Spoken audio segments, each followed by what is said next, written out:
I think people would be surprised by how much of the leadership development work that I do that actually is emotional work. A lot of times people, glom to the frameworks. They want to focus on, okay, what's the strategy? What's the system? And those things, how we're going to get someplace. They love the models, like, and all that stuff matters.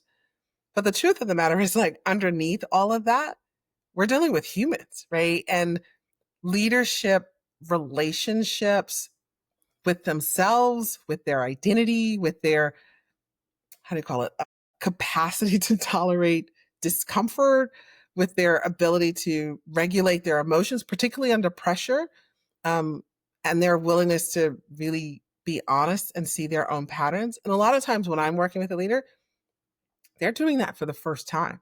So it's a lot of emotional work. It's a lot of, like, speaking of self work. And so I find that in my space, leadership excellence is not just a skills gap, it's also a maturity gap and an emotional maturity gap. And that growth, that one is boundaries work. And so that's really about learning to protect self, knowing what you're accountable for versus who you're accountable to, and not getting confused what's yours. And a lot of leaders often overfunction for others.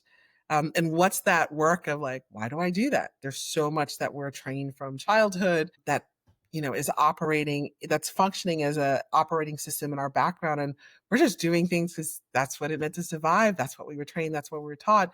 But it actually doesn't drive effectiveness. And we're now overextended. And how do we sort of take back accountability for self? And then the other piece that I tend to do a lot of reading in and supplemental work in is grief.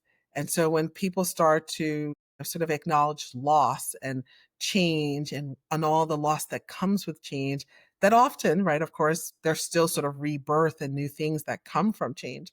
But I think people would be surprised that how much leadership development work is actually emotional work, because it's the human that you're dealing with in the process.